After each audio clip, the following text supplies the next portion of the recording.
SP એજ્યુકેશનમાં આપનું સ્વાગત છે. આપણે આ ચર્ચા કરવાની છે ધોરણ 10 ચેપ્ટર 5 જૈવિક ક્રિયાઓ એટલે કે લાઈફ પ્રોસેસ છે.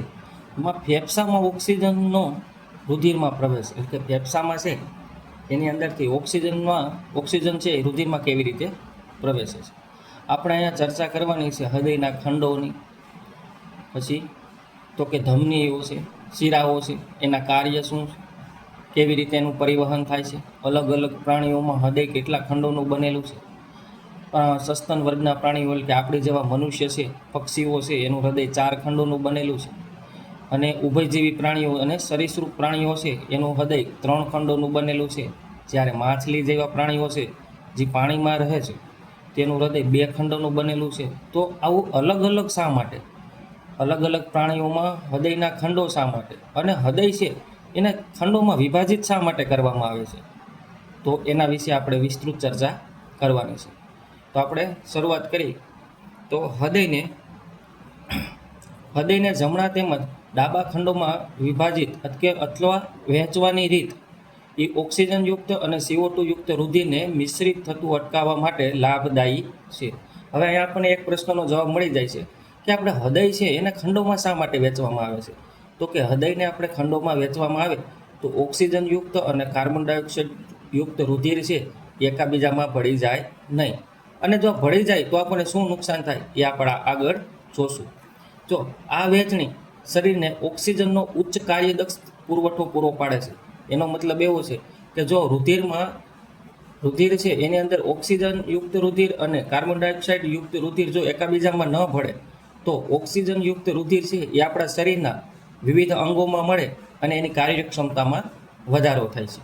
તો પક્ષી અને સસ્તન વર્ગના પ્રાણીઓ છે કે જેમને વધુ ઉર્જાની જરૂરિયાત હોય છે, તેમજ એના શરીરનું તાપમાન જાળવી રાખવા માટે ઉર્જાની નિરંતર એટલે કે સતત જરૂર પડે છે. એના માટે 4 ખંડો હોય છે. જો આવા પ્રાણીઓ છે જે સસ્તન વર્ગના પ્રાણીઓ છે, જેમ કે મનુષ્ય છે, બીજા પ્રાણીઓ જે જમીન ઉપર જોવા મળે તે, અને પક્ષીઓ છે, એને કાર્ય કરવા માટે સતત ઉર્જાની જરૂર હોય છે. અને આપણું શરીર છે એનું તાપમાન છે એને પણ આપણે નિયંત્રણમાં રાખવું પડે. જેમ કે વાતાવરણનું તાપમાન છે એ ઊંચું જાય અથવા નીચું જાય, પણ આપણા શરીરનું ટેમ્પરેચર 37°C છે એ આપણે એને કોન્સ્ટન્ટ જાળવી રાખવું પડે. એટલે આ જાળવી રાખવા માટે આપણે સતત ઉર્જાની જરૂર પડે છે.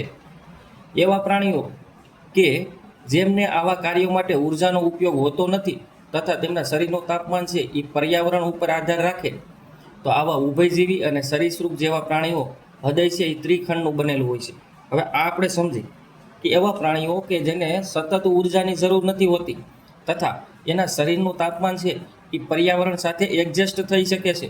એટલે કે શરીરનું તાપમાન છે એ પર્યાવરણ સાથે અપડાઉન અથવા ઊંચું અથવા નીચું થાય તો એને નુકસાન થતું નથી. આવા પ્રાણીઓને ઉર્જાની સતત જરૂર નથી હોતી. એવા પ્રાણીઓ છે એનું હૃદય છે એ ત્રિખંડનું બનેલું હોય છે. એક્ઝામ્પલ તરીકે એવા કયા પ્રાણીઓ?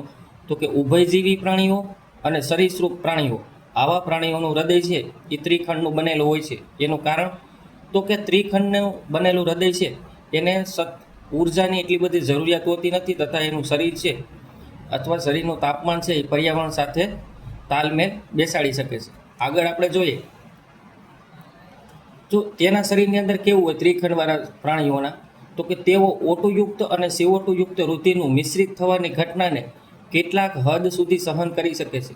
જો આવા ત્રિખંડ હૃદય ધરાવતા પ્રાણીઓ છે, સરીસૃપ છે, ઉભયજીવી છે, એના શરીરની અંદર ઓક્સિજનયુક્ત અને CO2 યુક્ત રુધિર જો મિશ્રિત થઈ જાય તો પણ અમુક હદ સુધી એ સહન કરી શકે છે. પરંતુ આપણે જેવા પ્રાણીઓ છે જેને 4 ખંડોનું હૃદય બનેલું છે, આપણે સતત ઉર્જાની જરૂર પડે છે. તાપમાન સાથે આપણા શરીરના તાપમાનનું આપણે બેલેન્સ રાખવું પડે છે. તો આપણા જેવા પ્રાણીઓમાં જો ઓક્સિજનયુક્ત અને CO2 યુક્ત રુધિર છે એ મિશ્રિત થઈ જાય તો આપણને નુકસાન થાય. પણ આવા પ્રાણીઓ જેનું હૃદય ત્રિખંડનું બનેલું છે અથવા ઉભયજીવી પ્રાણીઓ છે એના શરીરમાં અમુક હદ સુધી, અમુક લિમિટ સુધી ઓક્સિજન અને CO2 યુક્ત રુધિર મિશ્રિત થઈ જાય તો એને નુકસાન થતું નથી. બીજી તરફ આપણે વાત કરીએ તો માછલીનું હૃદય છે એ તો 2 ખંડોનું જ બનેલું છે. તેનું રુધિર ઝાલરોમાં મોકલવામાં આવે છે અને ત્યાંથી ઝાલરોમાંથી તે ઓક્સિજન મેળવે છે. આ રીતે માછલીના શરીરમાં એક ચક્રમાં રુધિરને એક જ વાર હૃદયમાં લાવવામાં આવે છે.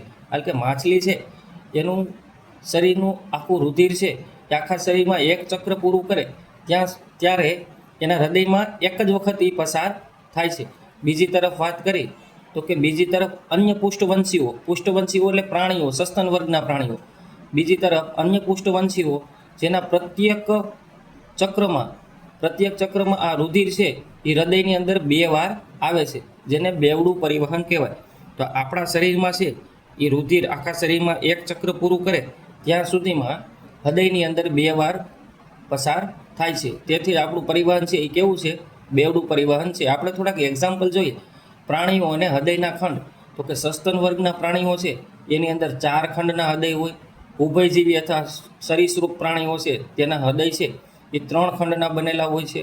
અને માછલી જેવા જે પ્રાણીઓ છે અથવા માછલીઓ છે જે પાણીમાં રહે છે તેનું હૃદય છે એ 2 ખંડનું બનેલું હોય છે.